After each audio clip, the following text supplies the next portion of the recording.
هو الحبيب. السلام علیکم ورحمۃ اللہ وبرکاتہ.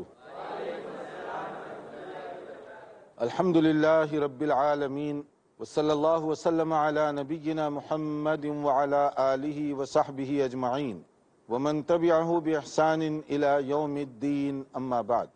محترم ناظرین، کتاب بلوغ المرام، جس کے ذریعے سے ہم نبی کریم صلی اللہ علیہ وسلم کے فرامین، ارشادات اور آپ کی رہنمائی میں کی جانے والی باتیں اس کو لوگوں تک پہنچا رہے ہیں. یہ کتاب جسے اپنے دور کے مایہ ناز عالم دین علامہ ابن حجر عسقلانی رحمۃ اللہ علیہ نے بڑی محنت سے مرتب کیا. اس کتاب میں جو ہم ترتیب کے ساتھ اس کے ابواب اور ہر باب کے اندر جو مسائل ہیں وہ پیش کرتے جا رہے ہیں، اس سے آپ نے اندازہ لگایا ہوگا کہ رسول اللہ صلی اللہ علیہ وسلم نے ہماری ایسی رہنمائی فرمائی کہ زندگی کا کوئی گوشہ آپ نے تاریک نہیں چھوڑا، کوئی بات تشنا نہیں ہے، ہر جگہ آپ کی رہنمائی موجود ہے. اگر کوئی کمی ہے تو عمل کرنے والے ہم لوگوں میں کمی ہے، ورنہ نبی کریم صلی اللہ علیہ وسلم کی بات اپنی جگہ مکمل، آپ کی ہدایات اپنی جگہ پاکیزہ ہیں. گزشتہ ہم نے قربانی، عقیقہ اور اس سے متعلقہ بہت ساری چیزوں پر گفتگو کی. اب اس کے بعد ہمارے سامنے جو چیپٹر ہے وہ انتہائی اہم ہے، وہ ہے قسمیں کھانا، نظر و نیاز وغیرہ. اس کے سلسلے میں بہت سارے مسائل اور احکام ہیں، بہت ساری نازک باتیں بھی ہیں. جیسے آپ بہت توجہ کے ساتھ ہمارا پروگرام سنتے رہے، دیکھتے رہے، ہماری گزارش ہوگی کہ اس چیپٹر کو بھی اسی توجہ اور محبت کے ساتھ سمجھنے کی کوشش کیجیے. اگر کسی بات کے سمجھنے میں کہیں کوئی دشواری پیش آئے تو آپ معزز علماء کرام سے رابطہ کر سکتے ہیں، ان سے سمجھ سکتے ہیں. لیکن ہم نے جیسے پہلے دن سے اصول بنا رکھا ہے کہ ہماری کوئی بات اپنی بات نہیں ہوگی. ہمارا کوئی جواب، کوشچن کوئی کیا جائے تو اس کا جواب ہم اپنی طرف سے دینے کے بجائے یہ پسند کرتے ہیں کہ قرآن مجید اور حدیث رسول صلی اللہ علیہ وسلم کی روشنی میں جواب دیا جائے. اس لیے کہ معیار حق و باطل ہم نہیں ہیں بلکہ قرآن و حدیث ہے. میری بات، آپ کی بات، شیخ کی بات، اسکالر کی بات آپ لے بھی سکتے ہیں اگر پسند آ جائے، قرآن و سنت کے مطابق ہو، اور چھوڑ بھی سکتے ہیں اگر آپ سمجھتے ہیں کہ یہ بات قرآن و سنت کے خلاف ہے. لیکن اگر کوئی ایسی ہستی ہے جس کی کوئی بات ہم چھوڑ نہیں سکتے، وہ رسول اللہ صلی اللہ علیہ وسلم کی ذات گرامی ہے. آپ کی کوئی بات چھوڑی نہیں جا سکتی، اور آپ کے بعد کوئی ایسا نہیں جو یہ دعویٰ کرے کہ میری ہر بات سب کو لینا چاہیے. نہ کوئی کہے کہ فلاں کی بات جو کچھ اس نے کہا اس کو لو. یہ دونوں چیزیں درست نہیں ہیں. تو جیسے قسمیں کھانا ہے کہ جیسے اوت لیتے ہیں لوگ یا اسی طرح کی قسمیں کھایا کرتے ہیں، اس کے اسلامی کچھ آداب ہیں. اس میں دیکھیے، پہلی چیز تو یہ اسلامی معاشرے کا یہ طریقہ بتایا گیا کہ آپ اتنے سچے بنیں کہ آپ کو قسم کھانے کی ضرورت نہ پیش آئے. یعنی پہلی چیز یہ ہے کہ بلا وجہ قسمیں نہ کھایا کریں. یا اسی طرح بعض اوقات ہو سکتا ہے بیٹے کی قسم کھاؤ، تو اب آدمی ذرا ڈرتا ہے کیونکہ بیٹوں سے اس کا ایک تعلق ہے، ایک لاڑ پیار محبت کا ایک انداز ہے. تو آدمی گھبراتا ہے کہ اگر میں ان کے نام کی قسم کھاؤں گا تو اس کی وجہ سے کوئی بلا بھی نازل ہو سکتی ہے. خاص طور پر جو لوگ جھوٹی قسمیں کھانے والے ہیں اور بھی زیادہ گھبراتے ہیں. بعض اوقات لوگ قسم کو اور طرح بھی استعمال کرتے ہیں کہ قرآن کی قسم، قرآن اٹھا کر قسم کھائیں تاکہ اپنے آپ کو زیادہ صحیح ثابت کریں، یا ان کی جو قسم ہے وہ زیادہ وزنی ہو. تو اس طرح بعض اوقات عجیب سے لطیفے پیش آ جاتے ہیں، واقعات ہیں مگر لطیفے کے طور پر. ایک مرتبہ ایک بہت ایڈوانس انگلینڈ کی ایک عدالت میں عجیب سی بات پیش آ گئی کہ وہاں پر یہ ہوا کہ ایک صاحب گئے اور طریقے کے مطابق ان سے پوچھ لیا گیا پہلے کون سا مذہب ہے تمہارا، تو انہوں نے مسلمان اپنے آپ کو کہا. تو کہا اچھا پھر قرآن پر آپ کی ہم قسم لیں گے. تو جب قرآن ان کے سامنے رکھا گیا تو انہوں نے کہا کہ اس کو تو ٹچ کرنے کے لیے وضو چاہیے، تو میں تو بے وضو ہوں تو نہیں ٹچ کر سکتا. اب جب ٹرائل ہونے والا ہو، ہیئرنگ شروع ہونے والی ہو، تو کورٹ کا ایک ایک منٹ بڑا قیمتی ہوتا ہے. اب وہ غیر مسلم تھے، ان کو معلوم نہیں یہ وضو کیا بلا ہوتی ہے، کیا نہیں ہوتی، اس کے لیے کیا کرنا پڑتا ہے، تو یہ ہیئرنگ تو کینسل کرنی پڑے گی. وہ نہیں بتا رہے ہیں آگے پیچھے کیا ہے کیا نہیں ہے، کتنی دیر چاہیے کیا چاہیے۔ ان میں سے کسی نے ان کے پاس جو ایڈریس ہوتے ہیں فون کر لیا کہ یہ وضو کیا ہوتا ہے، کتنی جگہ چاہیے اور کتنا وقت چاہیے اس کے لیے۔ تو اب یہ نہ جگہ کی بات ہے نہ وقت کی بات ہے، یہ تو بھائی آپ کے ٹوائلٹ میں، آپ کے باتھ روم میں، واش روم میں سنک تو لگا ہوا ہوگا، ہاں سنک تو بہت ہے، تو بس ہو گیا، وضو کی جگہ تو ہو گئی، وہ سنک پر جائے گا، ہارڈلی 1 منٹ لگے گا، وضو کر لے گا، اتنا ہی ہے وضو، ہاں اتنا ہی ہے۔ اگر ہمیں پہلے معلوم ہوتا تو ٹرائل کو کینسل نہیں کرنا پڑتا ہمیں، کہ ہمیں ڈیٹ چینج کرنی پڑی۔ بعد میں وہ صاحب جو ہے ان کا یہ تھا کہ بھائی وہاں جا کر مجھے معلوم ہے کہ قسم تو کھانی ہے، اور جب قرآن سامنے لائے تو اللہ کا ڈر ہونے لگا کہ جھوٹی قسم، مجھے معلوم ہے میرا کیس جھوٹا ہے اور میں گلٹی ہوں، لیکن اب وہ قرآن جب لائے تو مجھے ذرا ڈر ہوا کہ اگر قرآن اٹھا کر جھوٹ بولوں گا تو کوئی مصیبت آئے گی، اتنا تو ایمان تھا آدمی کے اندر۔ تو اس لیے مجھے کچھ اور سمجھ میں نہیں آیا۔ اگر میں کہوں کہ میں قسم نہیں کھاؤں گا تو پھر 10 باتیں کریں گے، کیوں نہیں کھائیں گے، کیا ہوگا، شک کریں گے، تو اس سے بہتر ہے یہ بہانہ بنا دو، وضو نہیں ہے قرآن ٹچ نہیں کر سکتا۔ اب وہ مذہب کی بات آ گئی، اتنی شرافت ان لوگوں میں بھی ہے غیر مسلموں میں، وہ مذہب کے مسئلے میں زیادہ دخل اندازی نہیں کرتے، تو انہوں نے کہا اچھا ٹھیک ہے بعد میں ہم ڈیٹ دیتے ہیں۔ کہا اتنی دیر تک تو مجھے تو موقع مل گیا، بعد میں دیکھ لوں گا جو ہوتا ہے یا ہوگا۔ یہ میں اس لیے بتا رہا ہوں کہ دیکھیے قرآن اٹھا کر جو لوگ قسم کھاتے ہیں، عام طور پہ عدالتوں میں ہر جگہ اس کا ایک سسٹم ہے، اور اسے معلوم ہے قسم اٹھانے سے پہلے اس کو معلوم ہے کہ میں جھوٹا ہوں، اور جھوٹا ہونے کے باوجود یہ اٹھا رہا ہوں۔ کسی صاحب نے ایک دیہاتی کی مثال دی کہ جب اس سے کہا گیا کہ تم یہ بات بتاؤ، جو کچھ ہوا اس نے بتا دیا۔ جب اس سے کہا گیا کہ کیا قرآن پہ قسم اٹھائیں گے، وہ ڈر گیا کہ پتہ نہیں کیسے اٹھاؤں گا، کیا اٹھاؤں گا، تو وہ تھوڑی سی ہیزیٹیشن کا شکار ہوا، تردد کیا وہ کہ نہیں یہ نہیں ہو سکتا وغیرہ وغیرہ۔ بعد میں جب اسی دوست کے گھر گیا تو دیکھا یہ قرآن ہے، ارے اگر مجھے پہلے معلوم ہوتا تو ایسے تو 10 قرآن اٹھا لیتا میں۔ تو اب قرآن سے مراد اس کے ذہن میں کوئی اور بات تھی، اب وہ 10 قرآن اٹھا لیتا کا مطلب کیا ہے، اس کے نزدیک قرآن کی اہمیت نہیں ہے، قرآن کی معنویت نہیں ہے، وہ تو یہ دیکھ رہا ہے کہ اتنی سی کتاب، یہ تو میں 10 بھی اٹھا سکتا ہوں، یہ کیا بات ہوئی کہ ایک۔ تو جن لوگوں کے نزدیک قرآن کی اہمیت نہیں ہے وہ اس طرح سے قسمیں اٹھائیں گے، قرآن دے دو مسجد میں کھڑا کر دو، جھوٹی قسم اٹھائیں گے، اور ان کو معلوم ہے کہ میں جھوٹ بول رہا ہوں لیکن ان کو کوئی بادر نہیں ہوگا۔ لیکن اگر کوئی آدمی جانتا ہوگا، اگر آپ اس سے پہلے کہہ دیں کہ آپ قسم کھا کر یہ بات کریں، 70 بار وہ سوچے گا، کیونکہ اسے معلوم ہے کہ قسم جھوٹی اٹھانے سے کیا کچھ مصیبت ہو سکتی ہے۔ وہ کبھی اپنے آپ کو تیار نہیں کرے گا، وہ آپ کے ساتھ لڑنے آئے گا، مارنے آئے گا، مگر وہ آپ کہیں بھائی لڑنے کی ضرورت نہیں، قسم کھا لو چلے جاؤ، وہ کہے گا یہ آپ نے پوچھا کیوں ہے مجھے، کیونکہ جو آدمی سمجھتا ہے اس کے نزدیک اس کی اہمیت ہے، اس لیے اس کا ڈیمانڈ بھی انہی لوگوں سے کرنا چاہیے جو اس کو سمجھتے ہوں۔ ورنہ جو آدمی، بعض دوست آپس میں لڑائی کی وجہ سے کہہ دیتے ہیں نا اچھا تم قسم کھا لو، ایسے نہیں، یہ آپ رسک لے رہے ہیں اپنے آپ پر۔ اگر وہ دوست کو بھی معلوم ہے کہ قسم کی اہمیت کیا ہے پھر اس کو پیش کریں وہ تو ٹھیک ہے۔ اب ایک دوست کو پتہ ہی نہیں ہے قسم کی اہمیت کیا ہے، آپ اس سے کہیں کہ تم قسم کھاؤ تو وہ کہے گا جی بالکل کھاؤں گا میں، کیونکہ اس کو تو کوئی بادر نہیں ہے۔ اگر آپ کہیں مسجد میں کھاؤ، مسجد میں کھا لے گا وہ۔ تو اس طرح سے قسم جو ایک کھیل تماشا بعض لوگوں نے بنایا ہے، یہ کھیل تماشے کی چیز نہیں ہے، ایک سیریس ایشو ہے، اور وہ سیریس ایشو کے کچھ تقاضے ہیں۔ کبھی تو ایسے ہوتا ہے کہ عرف عام کے طور پر آپ قسم کھاتے ہیں لیکن آپ کا مطلب وہ نہیں ہوتا، نہ آپ وہ سمجھ کر کھاتے ہیں، تو اس کو کہتے ہیں فضول قسم، یعنی یوز لیس، میننگ لیس۔ اس کی کوئی کفارہ جرمانہ نہیں رکھا گیا، کیونکہ سننے والے کو بھی معلوم ہے، کہنے والے کو بھی معلوم ہے۔ جیسے آپ کہہ رہے ہیں میں گیا تھا، دوست دکھائی دیا، تو آپ کہتے ہیں صحیح قسم سے دکھائی دیا، تو اب یہ قسم سے دکھائی دیا، حالانکہ وہ دوست کے بارے میں کوئی اہم خبر نہیں ہے اس کے پاس، لیکن ایسے تکیے کلام کے طور پر کھاتے ہیں۔ لیکن یہ ہمارے ہاں اردو کلچر میں، انگریزی کلچر میں بہت کم ہے، عرب کلچر میں یہ بہت زیادہ ہے۔ اگر آپ دکان پر جائیں، واللہ، تاللہ، باللہ، یہ 3 الفاظ بڑی کثرت سے سننے کو ملیں گے۔ 2 دوست بات کر رہے ہیں، بات کرتے ہی واللہ، تو یہ جو واللہ وہ کہتے ہیں، اگر اس کا لٹریری معنی کیا جائے قسم اللہ کی، مگر وہ کھانے والے اور سننے والے کو یہ نہیں ہوتا کہ میں قسم کھا رہا ہوں۔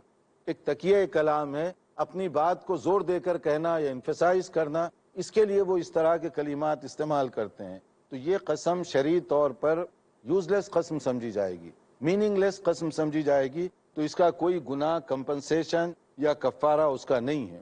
لیکن اگر کوئی آدمی سیریس طریقے سے قسم کھاتا ہے تو شریعت کہتی ہے پھر اس کو پورا کرو۔ قسم کھا لیے نا کہ میں یہ کام کروں گا، تو شریعت کہتی ہے اب وہ پورا کرو۔ لیکن کبھی ایسے حالات ہو گئے کہ آپ جوش میں تھے، قسم کھا لیے، بعد میں معلوم ہوا کہ وہ کام کرنا مشکل ہے، تو اب کیسے کریں گے؟ تو قسم تو توڑ دیں گے آپ۔ جب قسم توڑیں گے تو پھر اس کا ایک کفارہ قرآن میں مقرر کیا گیا ہے، وہ پیمنٹ آپ کو کرنی پڑے گی، جرمانہ، کیونکہ آپ نے وعدہ کیا کہ یہ میں کروں گا یا نہیں کروں گا، اور پھر اس کو توڑ دیا تو اس کا جرمانہ دینا پڑے گا۔ وہ فائن کیا ہے؟ انتظار کیجئے، ایک مختصر وقفے کا ہم بتائیں گے بریک کے بعد انشاءاللہ۔ محمد سيد الكونين والثقلين ناظرین، وقفے سے پہلے ہم بتا رہے تھے کہ قسم بلا ضرورت نہیں کھانا چاہیے، اور اگر آدمی کسی مسئلے میں کسی بات پر کھائے تو اس کو نبھائے پھر، اور اگر اس کو توڑ دے، قسم پوری نہ کر سکے، اس کو توڑ دے، تو پھر کیا کرنا چاہیے؟ قرآن کریم سورہ مائدہ آیت نمبر 89، جس میں کہا گیا لا یؤاخذکم اللہ باللغو فی ایمانکم، فضول بے مقصد جو قسمیں ہیں اس پر تو اللہ تعالیٰ گرفت نہیں کرے گا، مگر باقاعدہ طور پر آپ قسم کھائیں تو اس کو پوری کریں، نہیں کرتے تو اس کا جرمانہ ہے۔ جرمانہ کیا ہے؟ 10 مسکینوں کو کھانا کھلایا جائے، یا نہیں تو ان کو کپڑا لے کر دیں، ان کو ڈریس لے کر دیں آپ، یا وہ کام نہیں کر سکتے تو پھر 3 روزے رکھیں، 3 نفلی روزے ایک قسم توڑنے کے، تو وہ ایک کفارے کے طور پر ہے۔ جو بھی آدمی قسم کھائے اور اس کو توڑ دے تو یہ اس کو کرنا پڑے گا۔ تو اس لیے کھانے سے پہلے قسم اٹھانے سے پہلے آدمی کو اچھی طرح سے غور کرنا چاہیے کہ میں اس کو پورا کر سکتا ہوں یا نہیں کر سکتا۔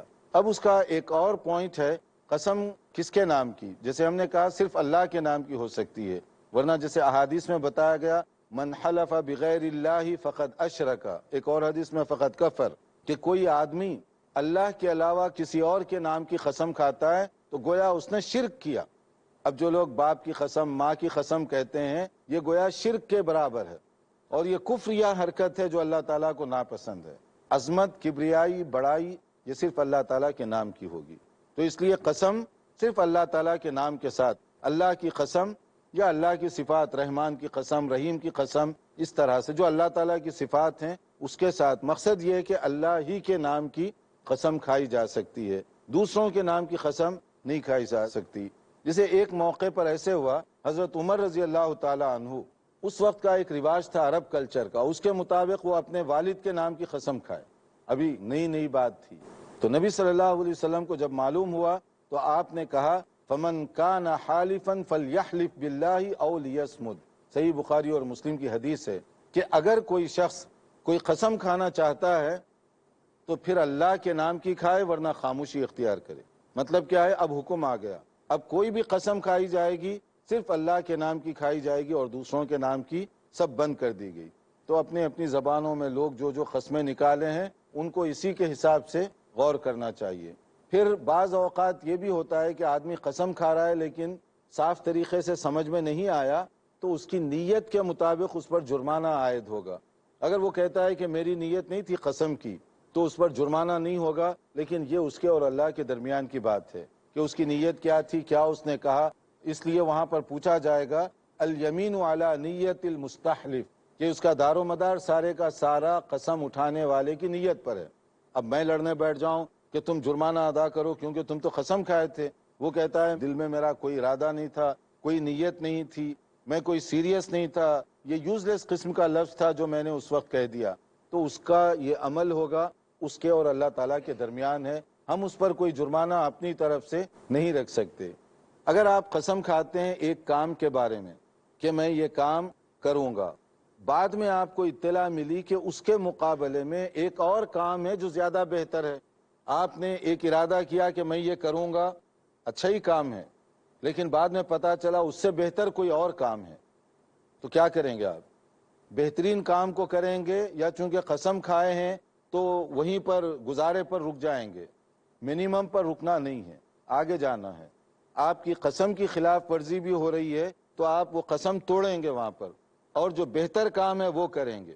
اگر آپ غلط کام کے لیے قسم کھاتے ہیں، مثلا بیوی سے کہتے ہیں اللہ کی قسم تم اپنے سسرال میں مت جاؤ، میکے میں مت جاؤ، تو کیا ہوگا؟ یہ قسم پوری ہوگی، پوری کی جائے گی؟ ایسی قسم جس میں رشتے کاٹنے کا حکم دیا گیا، اس کو کیری آن کرنے کی اجازت نہیں ہے، کیونکہ اللہ کی نافرمانی ہو رہی ہے۔ تو اللہ تعالیٰ کی نافرمانی کر کے آپ کوئی اس طرح کی قسم نہیں کر سکتے، اس کو روک دینا پڑے گا اور اس کا فائن بھی ادا کرنا پڑے گا، کیونکہ آپ نے غلط قسم کی قسم کھائی تھی۔ اس لیے کہا گیا وَإِذَا حَلَفْتَ عَلَى يَمِينٍ فَرَأَيْتَ غَيْرَهَا خَيْرًا مِّنْهَا فَكَفِّرْ عَنْ يَمِينِكَ وَأْتِ الَّذِي هُوَ خَيْرٌ۔ بخاری اور مسلم کی حدیث ہے کہ اگر تم نے قسم کھائی اور بعد میں آپ کو پتا چلا اس سے بہتر دوسرا کام ہے تو آپ بہتر کی طرف جائیں۔ آپ سمجھتے ہیں ایک کام میں بے انصافی ہو رہی ہے اور انصاف کے تقاضے کچھ اور ہیں، تو آپ صرف یہ نہ کہیں کہ میں نے قسم کھائی ہوئی ہے، میں نے اگریمنٹ کر لیا ہے، تو جو چیز غلط ہے اس کو چھوڑ دیں، جو صحیح ہے اس کو اختیار کریں۔ قسم توڑ دیں وہاں پر، کیونکہ آپ کی قسم اس سے زیادہ اعلیٰ یہ ہے کہ آپ جو درست کام ہے وہ کریں، صحیح جو کام ہے وہ کریں، اور جو قسم آپ نے اٹھائی اس کا آپ کو وہی جرمانہ دینا ہوگا جو جرمانہ پہلے بتایا جا چکا ہے۔ اسی طرح سے ایک اور پرابلم ہے جو بڑا سیریس پرابلم ہے، اور وہ ہے جھوٹی قسم۔ گواہی میں، دوسرے موقعوں پر جو لوگ مثال کے طور پہ کورٹ میں جاتے ہیں وٹنس بن کر، بہت بڑی ذمہ داری ہے۔ اگر کوئی آدمی پراپر وٹنس نہیں ہے لیکن وٹنس بن کر جا رہا ہے تو اپنے ہاتھوں سے جہنم کا راستہ بنا رہا ہے، کیونکہ اپنی ذات کے لیے گناہ کرنا سنگل غلطی ہے۔ کورٹ میں جا کر دوسروں کے لیے یا کورٹ میں یا کہیں بھی ادارے میں کہیں بھی جھوٹی گواہی دینا ڈبل آپ کے لیے گناہ ہے، کیونکہ ایک گناہ تو آپ نے جو غلطی کی اس کا گناہ، دوسرے آپ کی جھوٹی گواہی سے کتنوں کو نقصان ہوگا، وہ گناہ سارا آپ کو بھی اٹھانا پڑے گا۔ نبی کریم صلی اللہ علیہ وسلم ایک موقع پر آرام سے ٹیک لگائے گفتگو کر رہے تھے، کچھ ہدایات دے رہے تھے، یہ کیجئے یہ نہ کیجئے۔ اس کے بعد جب آپ جھوٹی قسم جھوٹی گواہی پر آئے، بار بار وہ دہرانے لگے، اس سے بچو اس سے بچو اس سے بچو۔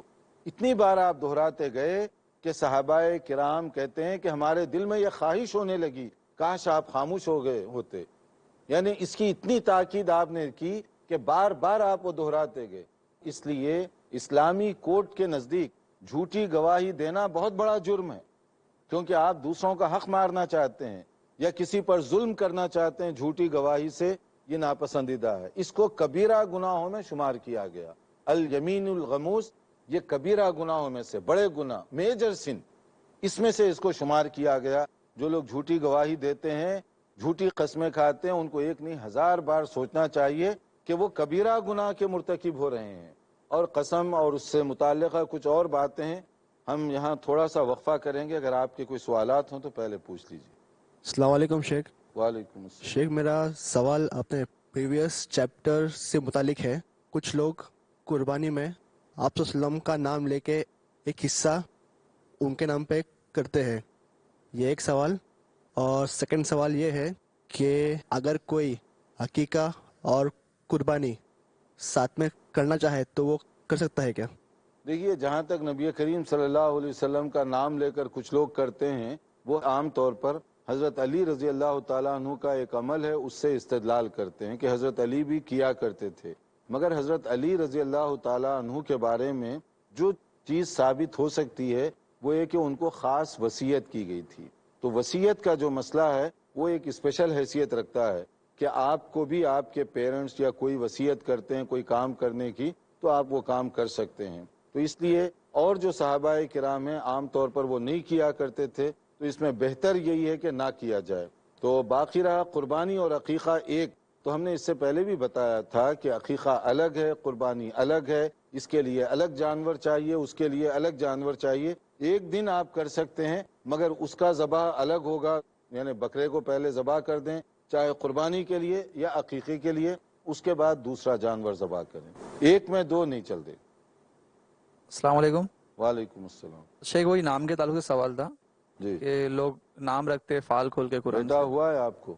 ماشاءاللہ 3 ہے سر۔ ماشاء اللہ، اللہ صحت و سلامتی سے رکھے۔ آمین۔ جی، فال جو دیکھتے ہیں نام رکھنے کے سلسلے میں عجیب سی بات ہے کہ فال سے نام کا کیا تعلق ہے؟ آپ نام چنیں، البتہ ناموں کے سلیکشن میں آپ کو جو ہے کچھ دشواری ہو رہی ہے تو آپ 3-4 نام جو آپ کے لیے جس کو شارٹ لسٹ آپ کہتے ہیں وہ کر کے اگر آپ قرعہ ڈالیں چلو ٹھیک ہے اس میں سے جو نام آ گیا وہ میں رکھ دوں گا، یہ تو ٹھیک ہے، کیونکہ آپ فیصلہ نہیں کر پا رہے ہیں کہ دونوں نام اچھے ہیں، میننگ فل ہیں، اب اس میں سے کون سا چوز کروں، اس کے لیے قرعہ یہ ٹھیک ہے۔ لیکن فعال ایک غلط چیز ہے، اور اس طرح فعال لینا شگون اور بدشگونی وغیرہ یہ اسلامی طور پہ درست نہیں ہے، یہ کمزور ایمان اور توہم پرستی کی نشانی ہے۔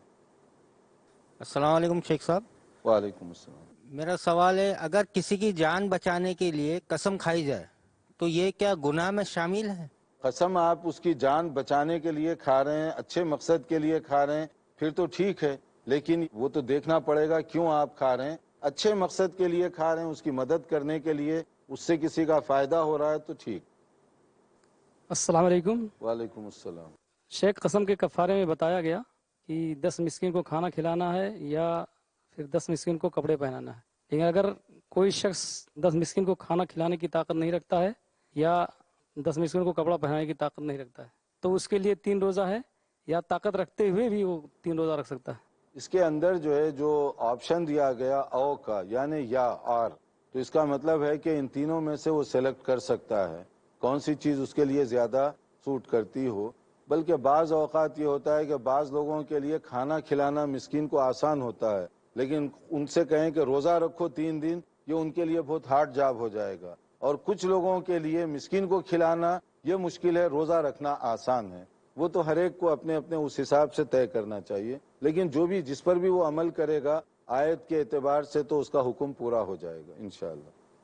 ہمارے سوالات تو اور ہیں، لیکن ٹائم چونکہ ہمارے پاس محدود ہے، یہاں پر ہمیں اپنا پروگرام روکنا پڑ رہا ہے۔ انتظار کیجئے آئندہ پروگرام کا۔ والسلام علیکم ورحمۃ اللہ وبرکاتہ۔